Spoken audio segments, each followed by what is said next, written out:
ঝত হওয়ার জোহার কাতেই লেদা।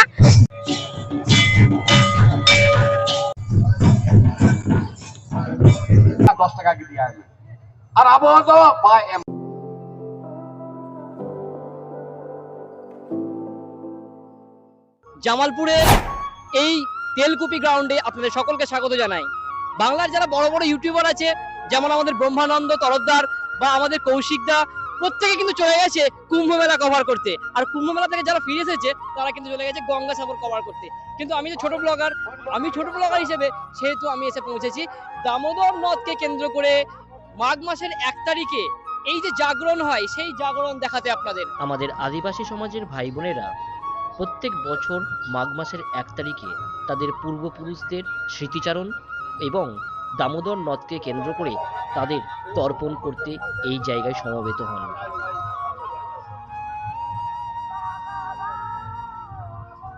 চলুন এবার আপনাদের আদিবাসীদের যে লোকসঙ্গীত বা নৃত্য, সেই নৃত্য আপনাদের সামনে তুলে ধরি এবং এখানকার একজন বিখ্যাত ব্যক্তিত্ব, যিনি এই তাদের ঔরস বা জাগরণ সম্পর্কে তার কাছ থেকে আমরা দু এক কথা জেনে নিই। দিদি, এখানকার যে জায়গাটি আছে, সেই জায়গাটি বা এখানকার যে বিভিন্ন সাংস্কৃতিক অনুষ্ঠান আছে, সেগুলো সম্পর্কে একটু বলবেন। হ্যালো বন্ধুরা, আমি একটা আদিবাসী মহিলা এবং আদিবাসী সদস্য মলিনা মুর্মু। আমরা প্রত্যেক বছর এই জামালপুরে আসে, এখানে আমাদের পূর্বপুরুষদেরকে দাহ করা হয় এবং এখানে আমাদের যে বাঙালিদের যে পূর্বপুরুষকে যে ত্রিবেণী ঘাট, গঙ্গা ঘাট বা গঙ্গাসাগর ইত্যাদিতে অর্পণ করা হয়। এখানে কিন্তু জামালপুর আমাদের আদিবাসীদের জন্য এই জায়গাটাকে ঠিক করা হয়েছে। আর এখানে আমরা বছরে একসঙ্গে মিলিত হয়, এটা আমাদের মিলিত পরব বলা যেতে পারে। আর এখানে আমরা একসঙ্গে খাওয়া দাওয়া করি, নাচ গান শেষে কিছু মুহূর্ত আনন্দ করে আমরা সবাই সকলে বাড়ি ফিরে যাই। আর খুব আনন্দ লাগছে, এখানে আমরা সকল আদিবাসীরা মিলিত হই বছরে একবার। ভীষণ আজকে আমাদের আনন্দ দিন। তো দিদির কাছ থেকে আমরা জেনে নিলাম যে এই স্থানে কেন আদিবাসী সমাজের ভাই বোনেরা একত্রিত হয় এই মাঘ মাসের 1 তারিখে। তো এবার চলুন আপনাদের একটু ঘুরে দেখাই তাদের যে সাংস্কৃতিক অনুষ্ঠান এবং তাদের যে আনন্দের মুহূর্ত, সেই আনন্দের মুহূর্তগুলো।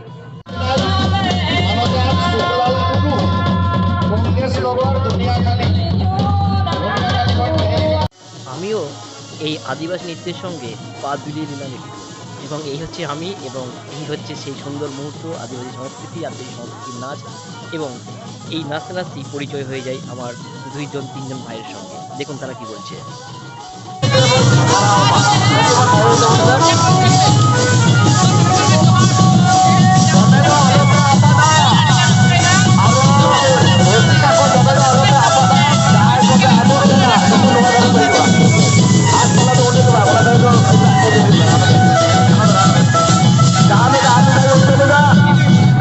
প্রায় লক্ষ লোকের সমাগম ঘটে জামালপুরের এই তেলকুপি ঘাটে প্রত্যেক বছর মাঘ মাসের 1 তারিখে। আদিবাসী সম্প্রদায়ের মানুষেরা, সমস্ত ভাই বোনেরা একত্রিত হয় এই জাগরণকে কেন্দ্র করে। তাই এই লক্ষাধিক ভিড়কে সামলাতে কিন্তু এখানে থাকে এক কমিটি, এবং এখানকার সিকিউরিটি অর্থাৎ জামালপুর পুলিশ কিন্তু যথেষ্ট তৎপর এই অঞ্চলে এত মানুষের সমাগমকে একসঙ্গে হ্যান্ডেল করার জন্য। চলুন এবার এই জাগরণ মেলার মানুষের আনন্দের কিছু মুহূর্ত আপনাদের সামনে তুলে ধরার চেষ্টা করি। ভিডিওটি ভালো লাগলে অবশ্যই লাইক করবেন এবং আমাদের ছোট্ট চ্যানেল জিউস ট্রাভেলকে সাবস্ক্রাইব করে একটু পাশে থাকবেন।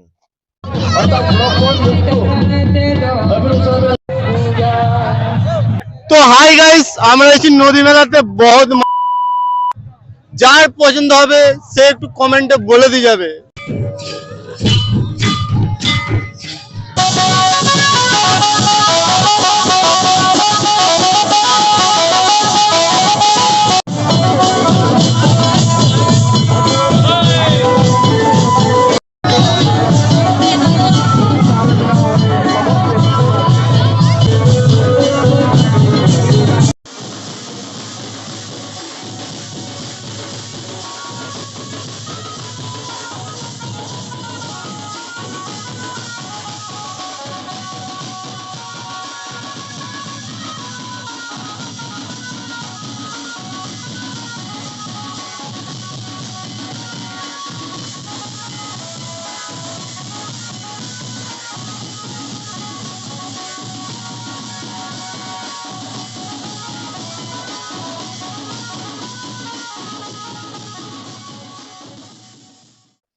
জামালপুরের এই তেলকুপি ঘাটে ভিডিও করতে এসে যে হঠাৎ এত বড় একটা সারপ্রাইজ পেয়ে যাবো ভেবে পাইনি।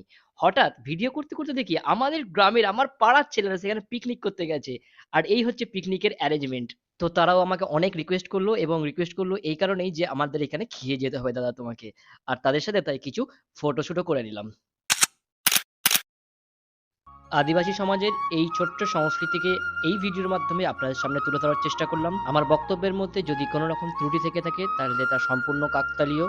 এই দিনটায় সকলের ভালোবাসায় আমি আবির্ভূত হয়ে গেছিলাম এবং প্রত্যেক আদিবাসী ভাই বোনেদের প্রতি আমার এক রাশ ভালোবাসা রইল। আশা করি এর পরের বছরও যেন এই পয়লা মাঘ যেতে পারি দামোদর নদের এই জাগরণে। ভিডিওটি ভালো লাগলে লাইক করবেন এবং জিউস ট্রাভেল চ্যানেলটিকে সাবস্ক্রাইব করে নিয়ে একটু সাপোর্ট করবেন। সকলে ভালো থাকবেন, সুস্থ থাকবেন এবং অত্যন্ত আনন্দে থাকবেন। ধন্যবাদ সকলকে।